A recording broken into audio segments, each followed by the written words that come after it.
बहुत समय पहले एक दिन की बात है कि देवर्षि नारद तप करने के लिए हिमालय पर्वत जा पहुँचे और गंगा जी के तट पर एक सुंदर स्वच्छ स्थान देखकर तप करने के लिए अपना आसन लगाया। जब बहुत समय तप करते हुए हो गया, तब उस समय इंद्रलोक के स्वामी श्री इंद्र बहुत चिंतित हो गए। वे अपने मन में सोचने लगे कि देवर्षि शायद मेरे सिंहासन के लिए तप कर रहे हैं, इसीलिए मुझको अपने सिंहासन की रक्षा के लिए कोई विचार कर कदम उठाना चाहिए, नहीं तो मेरा ये सिंहासन देवर्षि छीन लेंगे। इंद्र ने उसी समय कामदेव की सहायता ली और उन्होंने कहा कि हे कामदेव, मैं तुम्हारी सहायता से आज तक कितनों के अहंकार को नष्ट कर चुका हूँ। इस समय भी मुझे एक कार्य के लिए तुम्हारी आवश्यकता है। देवर्षि नारद इस समय हिमालयों में दीर्घ तप में लीन हैं। वे मेरे राज्य को छीन लेने का प्रयास कर रहे हैं, इसीलिए तुम मेरे लिए हिमालय पर्वत पर जाकर नारद के तप में विघ्न डालो। देवराज इंद्र की बात सुनकर कामदेव देवर्षि नारद के पास गए। उन्होंने नारद जी को उग्र तप में लीन देखा।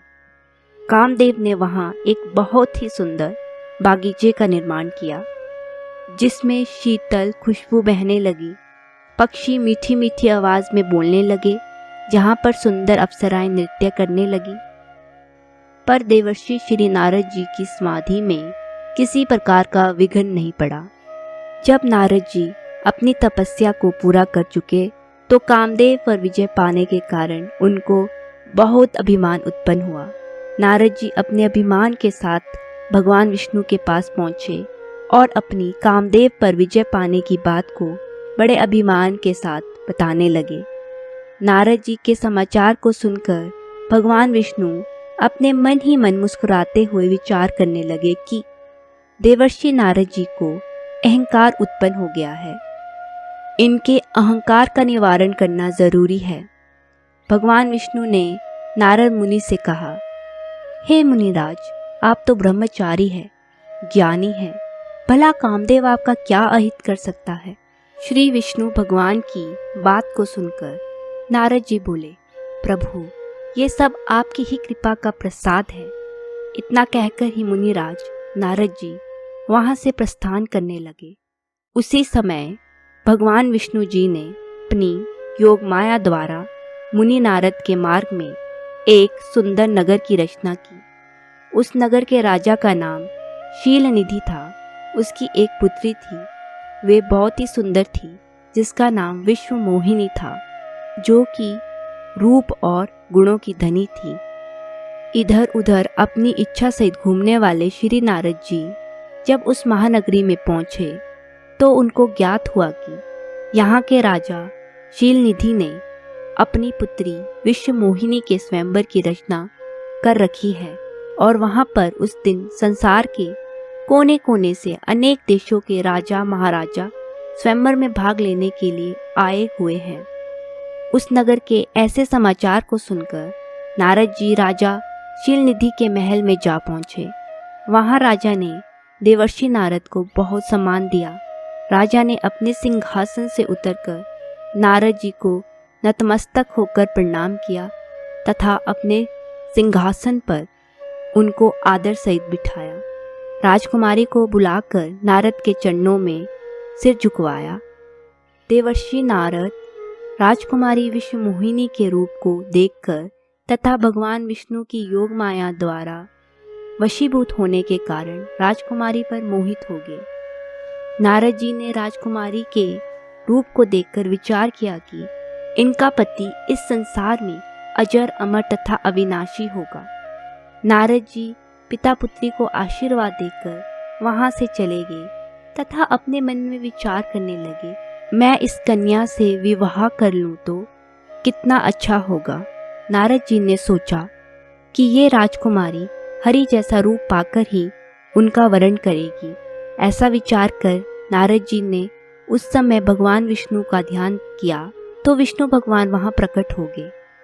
नारद ने प्रभु के सामने हरि के समान सुंदर रूप मांगा।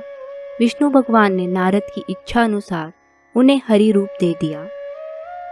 हरि का एक अर्थ विष्णु होता है और एक अर्थ वानर होता है। भगवान ने उन्हें वानर रूप दे दिया और अंतर्ध्यान हो गए। देवर्षि नारद का पूरा शरीर भगवान विष्णु के स्वरूप जैसा बन गया, पर मुख बंदर का बन गया। नारद इस बात को जानते नहीं थे। तब नारद जी स्वयंवर के स्थान पर पहुंचकर वहां बैठ गए। नारद जी को अपने मन में पूर्ण विश्वास था कि मेरा रूप विष्णु रूप होने के कारण विश्व मोहिनी मेरे ही गले में वरमाला डालेगी। तभी उस स्वयंवर में भगवान विष्णु भी आ गए। राजकुमारी ने नारद को छोड़कर भगवान विष्णु पर वरमाला पहना दी। इस दृश्य को देखकर नारद जी बड़े ही दुखी हुए। वहां पर शिवजी के 2 गण भी थे।